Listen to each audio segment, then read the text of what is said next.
नमस्कार दोस्तों, स्वागत है आपके अपने YouTube चैनल आइडियल अड्डा में। दोस्तों, आज की इस वीडियो में बात करेंगे मौर्य वंश के बारे में। मौर्य वंश से संबंधित जितने भी महत्वपूर्ण प्रश्न हैं, सारे प्रश्नों का इसमें डिस्कशन करेंगे। तो आइए स्टार्ट करते हैं। मौर्य वंश की स्थापना जो है, नंद वंश के शासक घनानंद को हरा करके चंद्रगुप्त मौर्य के द्वारा किया गया था।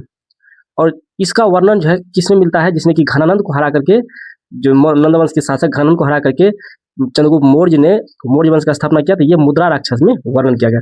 तो प्रश्न यहाँ से पूछा जाएगा, किसमें वर्णन किया गया है कि घनानंद को हरा करके चंद्रगुप्त मौर्य ने मौर्य वंश का स्थापना किया? तो मुद्रा राक्षस में ये वर्णन है। और चंद्रगुप्त मौर्य को जो है इसमें सहायता किसने किया था? तो चंद्रगुप्त मौर्य को सहायता किया था चाणक्य, जिसे कौटिल्य भी के नाम से जाने थे, विष्णुगुप्त भी जिसे कहा जाता है। तो चाणक्य ने इसको पूरा सहायता किया था, इसको हराने में, घनानंद को हराने में, क्योंकि घनानंद को जो है अपमानित किया था, घनानंद ने अपमानित किया था चाणक्य को। इस वजह से जो है चाणक्य उसको बदला लेने के लिए चंद्रगुप्त मौर्य को तैयार किया और नंद वंश का पूरा विनाश करके मौर्य वंश की स्थापना करने में चंद्रगुप्त मौर्य का सहायता किया चाणक्य ने। विलियम जोन्स ने सेंडोकोटस के रूप में इसका पहचान किया। यह प्रश्न बीपीएससी में पूछा गया है कि किसने चंद्रगुप्त मौर्य को सेंडोकोटस के रूप में पहचान किया था? विलियम जोन्स ने। और अखिल भारतीय समाज की स्थापना लगभग 6 लाख की फौज की सहायता से जस्टिन के अनुसार इसमें कहा गया कि अखिल भारतीय समाज की स्थापना किसके द्वारा प्रथम बार किया गया? तो इसमें चंद्रगुप्त मौर्य के द्वारा किया गया। और ये कहा किसने था? इसने कहा, जस्टिन ने कहा कि अखिल भारतीय साम्राज्य की स्थापना, क्वेश्चन पूछा था कि अखिल भारतीय साम्राज्य की स्थापना किस राजा के द्वारा किया गया? तो चंद्रगुप्त मौर्य के द्वारा। और ये किसने वर्णित किया है? तो जस्टिन ने। और इसमें इसके सेना में कितने फौज थे? लगभग 6 लाख फौज थे। अब चंद्रगुप्त मौर्य बनाम सेल्यूकस निकेटर की जो संधि हुआ था, तो चंद्रगुप्त मौर्य और सेल्यूकस निकेटर का जो संधि हुआ था, इस संधि में पूर्वी अफगानिस्तान, बलूचिस्तान और सिंध के पश्चिम का क्षेत्र प्राप्त हुआ था। जो सिकंदर के द्वारा जीता गया क्षेत्र था, पूर्वी अफगानिस्तान, बलूचिस्तान और सिंध का क्षेत्र। जब इससे चंद्रगुप्त मौर्य और सेल्यूकस निकेटर से संधि हुआ, तो सेल्यूकस निकेटर ने इसे चंद्रगुप्त मौर्य को प्रदान किया। और सेल्यूकस की पुत्री हेलेना से जो है इसका चंद्रगुप्त मौर्य का विवाह हुआ। सेल्यूकस को 500 हाथी, और चंद्रगुप्त मौर्य ने जब हेलेना से शादी हुआ चंद्रगुप्त मौर्य का, तो इसने 500 हाथी इसको दान दिया सेल्यूकस निकेटर को। तो ये क्वेश्चन भी पूछा जाएगा, चंद्रगुप्त मौर्य ने सेल्यूकस निकेटर को कितने हाथी दिए थे? तो 500 हाथी। और मौर्य दरबार में मेगास्थनीज राजदूत बनकर आया था। मौर्य दरबार में जो है मेगास्थनीज राजदूत बनकर आया था। और मेगास्थनीज किसका राजदूत था? तो सेल्यूकस निकेटर का। अब इसका मौर्य वंश की जानकारी के प्रमुख स्रोत के बारे में जानते हैं। किस स्रोत से हमें मौर्य वंश का जानकारी मिलता है? तो मौर्य वंश का जो है 322 ईस्वी पूर्व से 185 ईस्वी पूर्व के कार्यकाल माना जाता है कि इस समय में मौर्य वंश था। और साहित्यिक साक्ष्य इसमें बौद्ध ग्रंथ और जैन ग्रंथ से भी मौर्य वंश के बारे में जानकारी मिलता है। बौद्ध ग्रंथ में है दिव्यावतान, दीपवंश, महावंश, जिसमें कि सिंगली का वृत्तांत है इसमें, दीपवंश और महावंश में। और जैन ग्रंथ में है कल्पसूत्र, परिशिष्ट प्रमाण। अब यहाँ से भी प्रश्न पूछा जाएगा कि कल्पसूत्र किस धर्म से का साहित्यिक साक्ष्य है, किस धर्म से संबंधित है? तो ये हो जाएगा जैन धर्म से। परिशिष्ट प्रमाण किससे संबंधित है? तो जैन धर्म से। यहाँ से प्रश्न पूछा जाता है। दिव्यावतान किससे संबंधित है? तो बौद्ध धर्म से। दीपवंश और महावंश किससे संबंधित है? तो बौद्ध धर्म से। और दिव्यावतान, दीपवंश, महावंश में जो है बौद्ध धर्म के बारे में जिक्र किया गया है। कल्पसूत्र, परिशिष्ट प्रमाण में भी मौर्य वंश के बारे में जानकारी दिया गया है। अर्थशास्त्र, कौटिल्य के द्वारा जो अर्थशास्त्र लिखा गया था, उस अर्थशास्त्र में भी चंद्रगुप्त मौर्य के बारे में जानकारी मिलता है। और भारत का मैकियावेली किसे कहा जाता है? तो भारत का मैकियावेली चंद्रगुप्त मौर्य, चाणक्य या विष्णुगुप्त को ही कहा जाता है भारत का मैकियावेली। मुद्रा राक्षस से भी मौर्य वंश के बारे में जानकारी मिलता है। और मुद्रा राक्षस के लेखक कौन थे? तो विशाख दत्त। ये प्रश्न पूछा गया है, मुद्रा राक्षस के लेखक कौन थे? तो विशाख दत्त। गुप्त साम्राज्य की लिखित पुस्तक है ये मुद्रा राक्षस। पुराण से भी जानकारी मिलता है मौर्य वंश के बारे में। आहनुक व पुरानुरु तमिल ग्रंथ से भी जानकारी मिलता है मौर्य समाज के बारे में। चंद्रगुप्त की दक्षिण भारत विजय, परिशिष्ट प्रमाण लिखा गया था। इसमें आहनानुरु और पुरानुरु जो तमिल ग्रंथ है, इसमें जो दक्षिण भारत में जो विजय किया था, दक्षिण भारत में इसके द्वारा चंद्रगुप्त मौर्य के द्वारा विजय किया गया था, इसमें वर्णित किया गया है आहनानुरु में और पुरानुरु में, जो कि तमिल ग्रंथ है। इसमें दक्षिण भारत के विजय के बारे में बताया गया है। परिशिष्ट प्रमाण वृग कथा मंजरी क्षेमेंद्र के द्वारा लिखा गया। वृग कथा मंजरी ये लिखा गया था क्षेमेंद्र के द्वारा। ये इसमें भी वर्णित है, मौर्य वंश की जानकारी वर्णित है। कथा सरित सागर जो है सोमदेव के द्वारा लिखा गया था, कथा सरित सागर, इसमें भी वर्णन किया गया है मौर्य वंश के बारे में, कथा सरित सागर में भी। कुछ विदेशी विवरण है, तो विदेशी विवरण में क्या है? विदेशी विवरण में सबसे फेमस है आपको इंडिका, जो कि मेगास्थनीज के द्वारा लिखा गया है। तो इसका क्वेश्चन भी पूछा गया कि इंडिका किसके द्वारा लिखा गया? कई एग्जामों में पूछा गया है इंडिका के बारे में, मेगास्थनीज के द्वारा। इसमें मौर्य वंश के साम्राज्य के बारे में दर्शाया गया है। बीपीएससी टीआरई में पूछा था कि मेगास्थनीज द्वारा जब मौर्य वंश के इंडिका में पुस्तक लिखा मेगास्थनीज, तो उसमें मौर्य वंश को कितने भागों में बांटा था, तो ये 7 भागों में। पाटलिपुत्र का नगरीय प्रशासन के बारे में दिखाया गया इसमें इंडिका में। निर्याकस, एस्ट्रोबो, कॉर्टियस, इसके द्वारा भी पुस्तक लिखा गया है मौर्य वंश के बारे में। कुछ पुरातात्विक साक्ष्य है, पुरातात्विक साक्ष्य से भी हम लोग मौर्य वंश के बारे में जान सकते हैं। तो कैसे इसमें जानेंगे, तो यहाँ हमको मिला है अशोक के अभिलेख, रुद्रदामन का जूनागढ़ अभिलेख, पॉलिश वाले मृदभांड, स्तूप व गुफा भवन, पंचमार्ग के सिक्के मुद्रा, इससे भी हमको मौर्य वंश के बारे में जानकारी मिलता है। अब है हमारा मौर्यकालीन के प्रमुख प्रशासक कौन कौन हुए। तो मौर्यकाल में प्रमुख प्रशासक हुए शासक बिंदुसार, जो कि 298 से 273 ईस्वी पूर्व तक रहे। चंद्रगुप्त मौर्य का पुत्र हुआ ये। चंद्रगुप्त मौर्य की मृत्यु के बाद राजा बने बिंदुसार। और अमित्रचेट्स या अमित्रघात, यूनानियों द्वारा इसका नाम दिया गया, बिंदुसार का नाम दिया गया अमित्रघात या शत्रुओं का नाश करने वाला शासक थे। बिंदुसार का नाम था। सीरिया के शासक एंटियोकस ने डायमेकस नामक राजदूत भेजा था। ये भी प्रश्न पूछा गया। डायमेकस किसके दरबार में आया था, तो डायमेकस बिंदुसार के दरबार में आया था। और डायमेकस कहाँ का था, तो सीरिया के शासक एंटियोकस का राजदूत था। मिस्र के शासक टॉलमी फिलाडेल्फस ने डायनोसिस नामक राजदूत भेजा था। और डायनोसिस पूछा जाएगा क्वेश्चन, तो डायनोसिस भी आया था किसके समय में, बिंदुसार के समय में डायनोसिस। और डायनोसिस कौन था, मिस्र के शासक टॉलमी फिलाडेल्फस का राजदूत था। तक्षशिला में 2 बार विद्रोह, दिव्यावदान के अनुसार, दिव्यावदान में दिया गया है कि तक्षशिला में जो है 2 बार विद्रोह हुआ था। पहली बार अशोक के समय में और दूसरी बार पहली बार भेजा था दमन करने के लिए अशोक को, और दूसरी बार भेजा था सुसीम को दमन करने के लिए। आजीवक संप्रदाय का अनुयायी तथा संरक्षक, बिंदुसार जो है आजीवक संप्रदाय के अनुयायी था और उसका संरक्षण भी करता था बिंदुसार। 5 सदस्यों की मंत्रिपरिषद और प्रमुख था इसका, 5 मंत्रिपरिषदों में प्रमुख था खल्लाटक। बिंदुसार के बाद उसका पुत्र राजा शासक बना 273 से 232 ईस्वी पूर्व में अशोक। और अशोक ने 273 ईस्वी में सत्ता प्राप्त की और राजाभिषेक किया 269 ईस्वी में। 4 वर्षों तक सत्ता के लिए संघर्ष किया अशोक ने। पहला भारतीय राजा जिसने अभिलेखों के द्वारा प्रजा को संबोधित किया, भारत का पहला राजा है। क्वेश्चन पूछा जाएगा भारत का कौन सा राजा है जिसने अभिलेखों के द्वारा प्रजा को संबोधित किया, तो हो जाएगा अशोक। और इसकी लिपि थी इसकी लिपि ब्राह्मी लिपि, और इसका भाषा क्या था, प्राकृत भाषा। ये जो अभिलेख लिखा था इसमें भाषा था प्राकृत और लिपि इसमें क्या था, ब्राह्मी लिपि।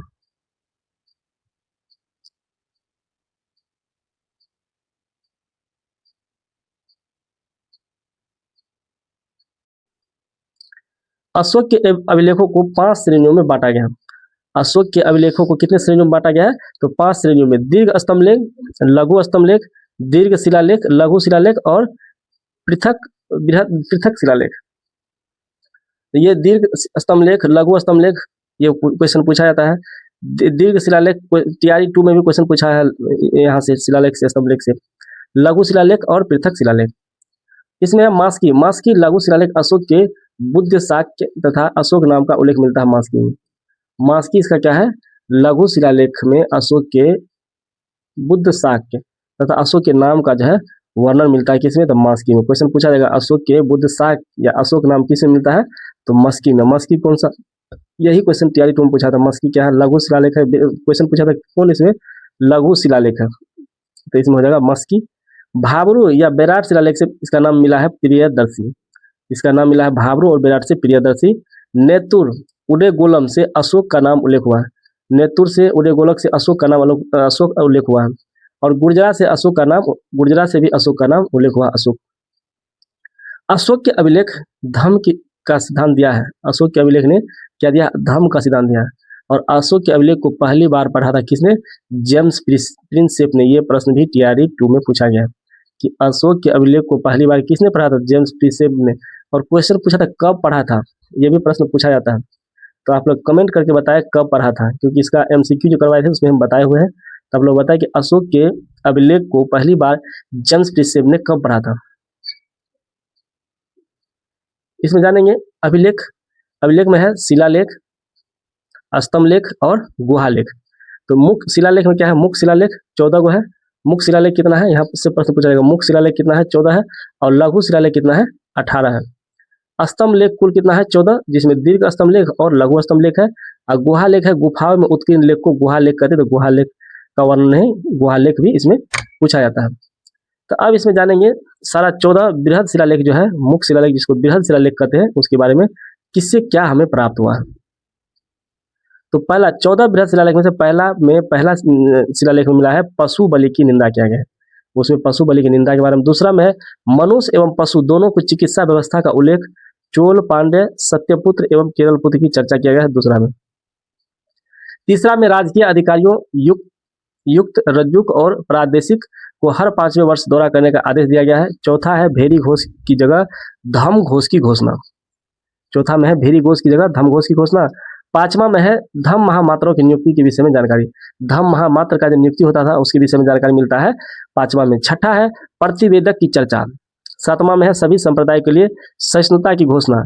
ये सभी संप्रदाय को जो मानते थे और किसी का जो है विरोध नहीं करते, क्योंकि आजीवक को भी संरक्षण दिया, सबको ये संरक्षण, इसलिए सभी संप्रदाय का जो है सहिष्णुता की घोषणा किया था इसमें। आठवां था सम्राट की धर्म यात्राओं का उल्लेख और बोधि वृक्ष के भ्रमण का उल्लेख आठवां में मिलता है। नमा में विभिन्न प्रकार के समारोहों की निंदा क्या है, बहुत प्रकार का जो समारोह होता है उससे बचने के लिए कहा गया है, तो ये हो जाएगा आपको आठवां नमा में। 10वां में है ख्याति एवं गौरव की निंदा तथा धर्म नीति की श्रेष्ठता पर बल दिया गया है 10वां में। तो क्वेश्चन पूछा जाएगा कि ख्याति एवं गौरव की निंदा तथा धर्म नीति का श्रेष्ठता पर बल किस शिलालेख में दिया गया है, तो ये 10वां शिलालेख में दिया गया है। अगला है धर्म की नीति की व्याख्या। धर्म की नीति की व्याख्या किसमें किया गया है, 11वां में।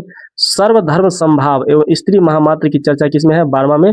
और कलिंग युद्ध का वर्णन, ये प्रश्न पूछा गया है कि किस शिलालेख में कलिंग युद्ध का वर्णन है, तो ये हो जाएगा 13वां में। पड़ोसी राज्यों का वर्णन, अपराध करने वाले आटविक जातियों का उल्लेख भी 13वां में है। 14वां में अशोक ने जनता को धार्मिक जीवन व्यतीत करने के लिए प्रेरित किया, और 14वां क्वेश्चन भी पूछा गया है किस लेख में अशोक ने जनता को धार्मिक जीवन व्यतीत करने को प्रेरित किया है, तो ये हो जाएगा कौन सा शिलालेख, तो 14वां शिलालेख में। यहाँ से प्रश्न पूछा गया है 14वां और 13वां से, तो ये सभी महत्वपूर्ण है, कहीं से भी प्रश्न पूछा जा सकता है, लेकिन 13वां 14वां का प्रश्न पूछा गया है, तो इस पे विशेष ध्यान रखना है। उसके साथ साथ 14 को अगर देख लेंगे तो बहुत अच्छा रहेगा। पशु बलि की निंदा भी बीपीएससी में पूछा गया, बीपीएससी प्रीलिम्स में पूछा गया है कि किस में है, तो पशु बलि की निंदा पहला शिलालेख में ही है। तो यहाँ से प्रश्न आपको देखने को जरूर मिलेगा, अगर मौर्य वंश से क्वेश्चन रहेगा तो जितना भी अभी पढ़ा है लगभग यहाँ से प्रश्न देखने को मिलेगा। तो आप लोग बने रहें सभी टॉपिक वाइज। अभी ये एक प्रकार का शॉर्ट नोट्स टाइप का आपको डिस्कशन करवा रहे हैं, उसके बाद इसका फिर से हिस्ट्री का अलग से चलेगा नोट, उसका पूरा अच्छा से तैयारी, उसमें भी आपको इससे ज़्यादा डिटेल में उसमें रहेगा, क्योंकि इसमें बहुत चीज़ को स्किप किया गया है जो एग्जाम पॉइंट ऑफ व्यू से है, उसमें इसको डिस्कशन कराया जा रहा है। अब हमारा अशोक के शिलालेख, अशोक के शिलालेख के बारे में जानते हैं। अशोक के शिलालेख है एरीगुड्डी। एरीगुड्डी, एरीगुड्डी कहाँ से मिला है, तो ये आंध्र प्रदेश से मिला है। एरीगुड्डी कहाँ से मिला है, आंध्र प्रदेश से। रूपनाथ कहाँ से मिला है, तो मध्य प्रदेश से। अब ये शिलालेख पूछा है तो कौन किस स्थान से मिला है, तो इसका भी प्रश्न पूछा गया है। ब्रह्मगिरी कहाँ से मिला है, कर्नाटक से। भाबरू या बेराट कहाँ से मिला है, तो राजस्थान से। सिरपुर कहाँ से मिला है, कर्नाटक से। अहरोरा कहाँ से मिला है, उत्तर प्रदेश से। अहरोरा भी क्वेश्चन पूछा गया है। जटिंग रामेश्वरम कहाँ से मिला है, कर्नाटक से। पंगुररिया कहाँ से मिला है, मध्य प्रदेश से। राजुल मंडलगिरी कहाँ से मिला है, तो आंध्र प्रदेश से। सन्नति कहाँ से मिला है, तो कर्नाटक से। मास्की कर्नाटक से। पालकी गुंडू कर्नाटक से। गुर्जरा कहाँ से मिला है, तो मध्य प्रदेश से। सारो मारो कहाँ से, तो मध्य प्रदेश से। गुर्जरा भी क्वेश्चन पूछा गया है। उडे गोलन कहाँ से मिला है, कर्नाटक से। नेत्तुर कहाँ से मिला है, तो मैसूर से। तो ये अशोक के शिलालेख है, और ये सारे लघु शिलालेख है। बृहद शिलालेख कितना है, 14, और लघु शिलालेख अभी जस्ट बताया कि लघु शिलालेख 18 है। तो ये 18 लघु शिलालेख कहाँ कहाँ से मिला है, इसके बारे में भी क्वेश्चन पूछा जाता है, किस राज्य से मिला है और कौन कहाँ से मिला है, क्वेश्चन यहाँ से देखने को मिलेगा। अगला है अशोक के दीर्घ शिलालेख। अशोक के दीर्घ शिलालेख के बारे में जानेंगे। अशोक का दीर्घ शिलालेख कहाँ से मिला है, तो इलाहाबाद से मिला है दीर्घ शिलालेख। इलाहाबाद उत्तर प्रदेश से। लोरिया नंदनगढ़ बिहार मिला है। लोरिया नंदनगढ़ कहाँ से मिला है, ये प्रश्न भी पूछा गया है बीपीएससी प्रीलिम्स में कि लोरिया नंदनगढ़ कहाँ से मिला है, तो बिहार से। टोपड़ा कहाँ से मिला है, टोपड़ा दिल्ली हरियाणा से।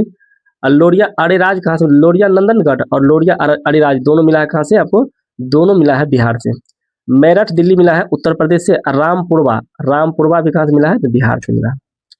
अशोक के लघु स्तंभ लेख, ये था हमारा ऊपर वाला दीर्घ स्तंभ लेख और नीचे वाला है लघु स्तंभ लेख। लघु स्तंभ लेख में क्या कौन कौन कौन मिला है? तो इलाहाबाद कौशाम्बी से उत्तर प्रदेश से मिला है। इलाहाबाद कौशाम्बी लघु स्तंभ लेख मिला है उत्तर प्रदेश से।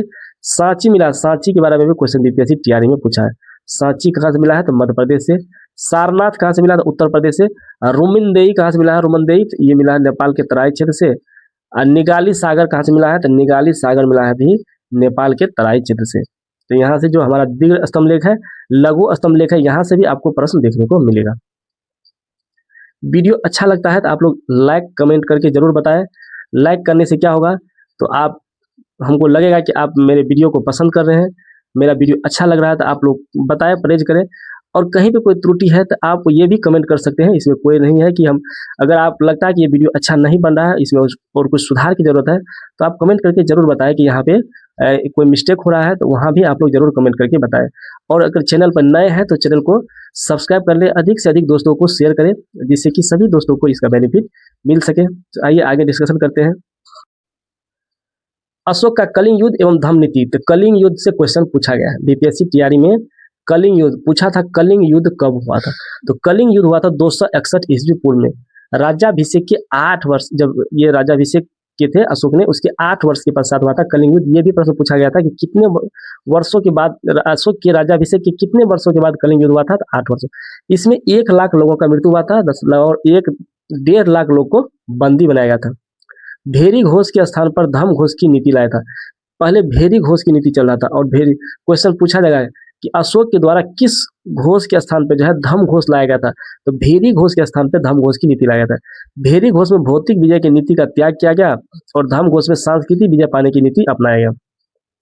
और बौद्ध धर्म के प्रचार के लिए धर्म प्रचारक भेजे जाते थे। उसने अपने पुत्र महेंद्र और पुत्री संघमित्रा को श्रीलंका भेजा था। ये भी प्रश्न बीपीएससी टीआरई में पूछा गया है। अशोक ने अपने पुत्र महेंद्र और पुत्री संघमित्रा को कहाँ भेजा था? श्रीलंका भेजा था। महामात्र नामक अधिकारी की नियुक्ति किया था इसने। बौद्ध धर्म के प्रचार के लिए अशोक ने महामात्र नामक अधिकारी का नियुक्त किया था। तीसरी बौद्ध संगीति पूछा, तीसरा बौद्ध संगीति किसके समय में हुआ था? तीसरी बौद्ध संगीति अशोक के समय में हुआ था। पहली और दूसरी किसके समय में हुआ था? ये बताए हुए आप लोग को, तो कमेंट करके बताया कि पहली दूसरी कहाँ हुआ था। ये हुआ था पाटलिपुत्रा में। 251 ईस्वी पूर्व। अध्यक्ष मोगलीपुत्र, इसका अध्यक्ष कौन था? तो मोगलीपुत्र तीस था इसका अध्यक्ष। और कार्य था इसमें अभिधम पिटक का संकलन। इसी में क्वेश्चन पूछा जाएगा किस बौद्ध संगीति में अभिधम पिटक का संकलन किया गया था? तो ये हो जाएगा आपको तीसरी बौद्ध संगीति में। और तीसरी बौद्ध संगीति में अध्यक्ष पूछा था, किसके कार्यकाल में हुआ था, ये पूछा जाता है। और क्या संकलन हुआ था, ये पूछा जाता है। ये महत्वपूर्ण प्रश्न है। 13वें शिलालेख में 5 यमन राजाओं का उल्लेख है। अब क्वेश्चन यहाँ से पूछा जा सकता है किस शिलालेख में, अशोक के किस शिलालेख में 5 यमन राजाओं का उल्लेख है? तो यह जगह 13वें शिलालेख में, जहां उसने धम्म प्रचारक भेजा था। और ये सभी 5 यमन राजाओं के पास जो है इसने धम्म प्रचारक भेजा था बौद्ध धर्म के प्रचार के लिए।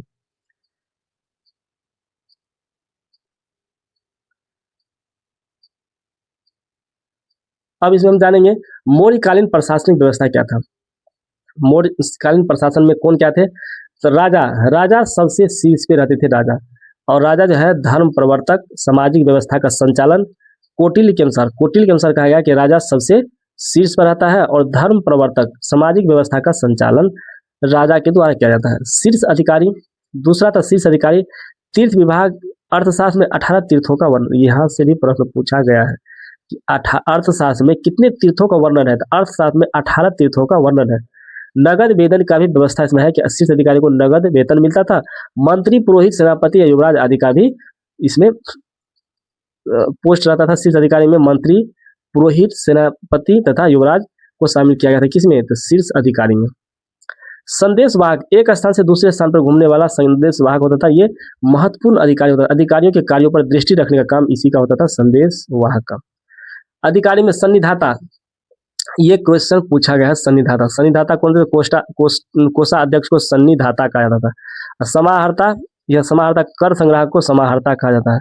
ये प्रश्न बीपीएससी में पूछा गया है। आप अगर प्रीवियस ईयर का क्वेश्चन बनाएंगे तो आपको ये प्रश्न मिलेगा कि सन्निधाता कौन होते थे मौर्य काल में? तो कोषाध्यक्ष। इसके समय में साम्राज्य में 5 बड़े प्रांतों में विभाजित किया था।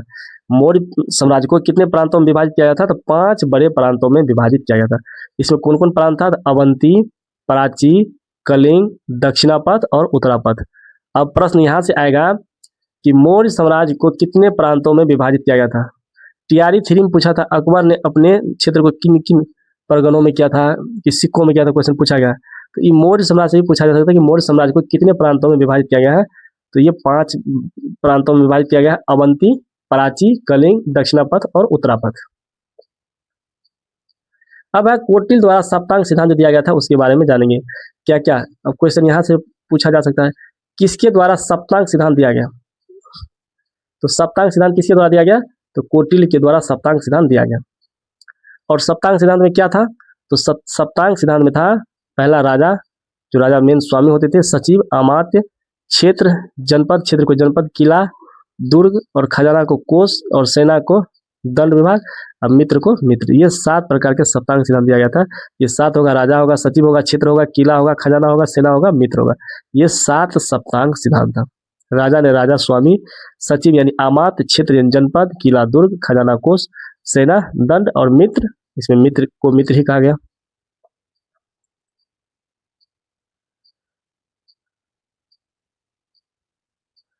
अब इसमें जानेंगे इसका न्यायिक प्रशासन क्या था। न्यायालय, न्यायालय कैसा था, तो न्यायालय फौजदारी, प्रदेष्टा, कंटक शोधन, इसको फौजदारी कहते हैं, दीवानी, व्यवहारिक, धर्म स्थानीय, धर्मस्थीय, जिला न्यायालय रज्जुक, जिला न्यायालय को रज्जुक कहा जाता है, गोपा हिसाब का लेखाकार करने वाले को गोपा, अक्ष पटलाध्यक्ष या अक्ष पट्टलिक को कहा जाता था महालेखाकार, और नगरक कहा जाता शहर प्रशासन को नगरक, और राज्य के कृषि विभाग का अध्यक्ष होता था सीताध्यक्ष। ये प्रश्न भी पूछा गया है, सीताध्यक्ष।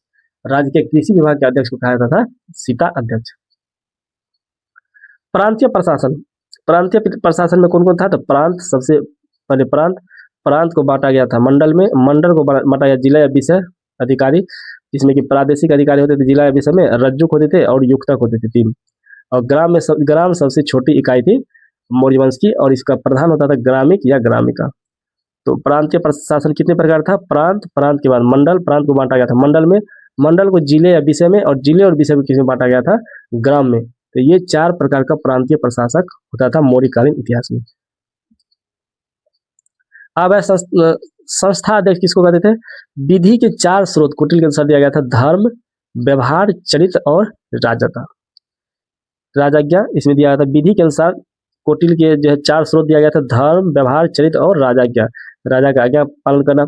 तो संस्थापक इसके थे व्यापारिक मार्गों का अध्यक्ष, संस्था अध्यक्ष, नवाध्यक्ष होता था जहाजों के हिसाब रखने वाले नवाध्यक्ष, व्यापार कर वसूल करने वाले का अध्यक्ष होता था शुल्काध्यक्ष, और धर्म के पालन की जांच करने के लिए होता था धर्म महामात्य।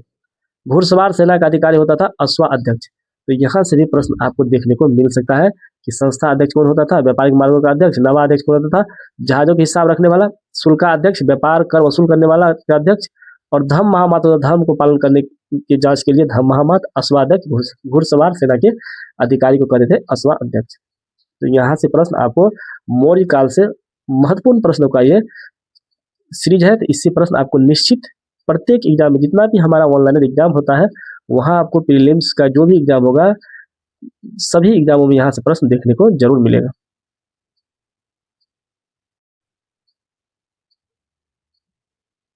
अब मौर्य साम्राज्य के अनेक छोटे प्रांत में विभक्त था, प्रत्येक प्रांत एक एक कुमार या आर्यपुत्र के अधीन में रहता था।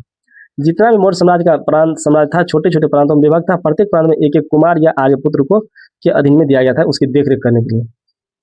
अब इसमें जानेंगे पराच प्रदेश पाटलिपुत्र के उत्तरापथ में तक्षशिला, इसके दक्षिणा पथ में क्या था, स्वर्णागिरी, इसके पूर्वी पथ में कलिंग जिसे तोसली कहते थे, अवंती, पश्चिमी पथ में जिसे उज्जैनी कहते थे।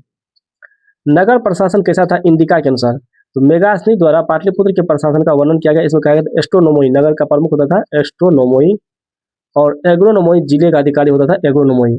नगर प्रशासन 30 सदस्यों के समूह द्वारा निर्धारित था। अब यहाँ से प्रश्न पूछा जाएगा कि इंडिका के अनुसार नगर प्रशासन कितने सदस्यों का समूह था, 30 सदस्य का, जिसमें 6 समितियां थी, और प्रत्येक समिति में 5-5 सदस्य रहते थे। टोटल कितना हो गया 30, 6 समितियां, प्रत्येक में 5-5 सदस्य, तो टोटल कितना होगा नगर प्रशासन में 30 सदस्यों का एक समूह होता था।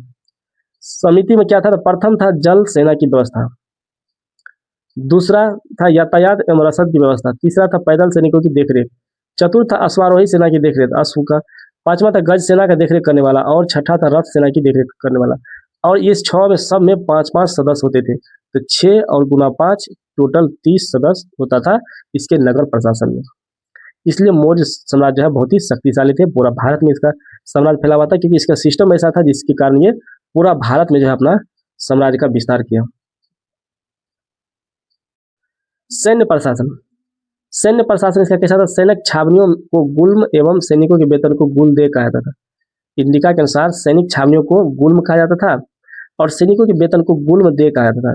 प्लिनी के अनुसार 6 लाख पैदल सिपाही, ये भी प्रश्न पूछा जा सकता है कि प्लिनी के अनुसार मौर्य साम्राज्य में कितना सिपाही था? 6 लाख पैदल सिपाही, 30,000 घुड़सवार, 9,000 हाथी और 8,000 अश्वचालित रथ, यानी अनुश्रुति के अनुसार 8,000 जो है अश्वचालित रथ था।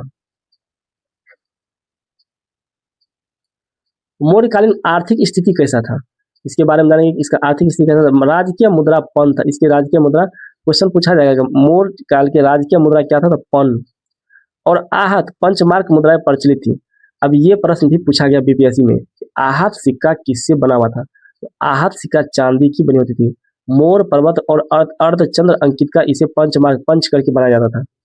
कारसापन तथा धरन ये चांदी का सिक्का होता था। कारसापन और धरन भी चांदी का सिक्का होता था। और काकनी एवं अर्ध काकनी तांबे के सिक्के थे। कारसापन एवं धरन किस प्रकार का सिक्का था? किससे बना था? चांदी एवं सिक्का से। काकनी और अर्ध काकनी बना था तांबा से। कर उपज के चौथे भाग से छठा भाग कर का मूल्य को कम किया। उपज के चौथे भाग जो ले रहा था उससे छठा भाग कर मूल्य को कम किया। अर्थशास्त्र के अनुसार राज्य में 26 अध्यक्ष नियुक्त हुए थे और राज्य का आर्थिक गतिविधियों का नियमन करते थे। बंदरगाह भरूच पश्चिम में मिला है। इसका यहाँ बंदरगाह भी था मौर्यकालीन साम्राज्य में। तो बंदरगाह कहाँ से मिला? तो भरूच से। क्वेश्चन पूछा जाएगा मौर्य काल में बंदरगाह कहाँ से प्राप्त हुआ? तो भरूच पश्चिम से और ताम्रलिप्ति पूर्व से। ताम्रलिप्ति कहाँ से मिला है? तो पूर्व से। ये सारे ताम्रलिप्ति और भरूच क्या थे? बंदरगाह। मौर्यकालीन सामाजिक स्थिति कैसा था? मेगास्थनीज के द्वारा भारतीय समाज को 7 भागों में विभाजित किया गया था। ये प्रश्न यहाँ से ये पूछा गया है बीपीएससी तैयारी में कि मेगास्थनीज के अनुसार भारतीय समाज को कितने भागों में विभाजित किया गया था? तो 7 भागों में। और इसमें कौन कौन भाग थे? तो दार्शनिक, किसान, अहीर या ग्वाले, सैनिक, कारीगर, शिल्पी, निरीक्षक या सभासद। तो ये प्रश्न ऑप्शन में पूछा जा सकता है कि कौन कौन विभाग थे इसमें? तो दार्शनिक, किसान, अहीर या ग्वाला, सैनिक, कारीगर, शिल्पी, निरीक्षक और सभासद। स्त्रियों को पुनर्विवाह एवं नियोग की अनुमति था इसके समय में। मौर्यकाल में संभ्रांत घर की स्त्रियां घर में ही रहती थी। कोटिल ने अनिष्कासनी कहा इसे। मेगास्थनीज एवं स्ट्रोबो के अनुसार भारत में दास प्रथा नहीं थी। मेगास्थनीज और स्ट्रोबो ने कहा था कि भारत में उस समय मौर्यकाल के समय दास प्रथा नहीं था। तो ये प्रश्न पूछा जा सकता है कि किसने कहा था कि मौर्यकालीन साम्राज्य में दास प्रथा नहीं था? तो मेगास्थनीज और स्ट्रोबो के अनुसार। कोटिल द्वारा अर्थशास्त्र में मौर्यकालीन समाज में अनेक वर्ण संकर जातियों का उल्लेख है। अम्बष्टक, निषाद, मागध, शूद्र और वेन ये सब वर्ण संकर जाति के अंतर्गत आता है। अलेक्जेंडर कनिंघम ने 1877 में अशोक के शिलालेख के संग्रह को प्रकाशित किया था। क्वेश्चन पूछा जाएगा कि अलेक्जेंडर के कनिंघम के द्वारा कब अशोक के शिलालेख के संग्रह को प्रकाशित किया गया था? ये 1877 में किया गया था। तो आज का प्रश्न कैसा लगा? लाइक कमेंट करके बताएं। यदि आप इस चैनल पर नए हैं तो चैनल को सब्सक्राइब कर लें। अधिक से अधिक दोस्तों को ये वीडियो शेयर करें। मिलते हैं नेक्स्ट लेक्चर में। Thanks for watching.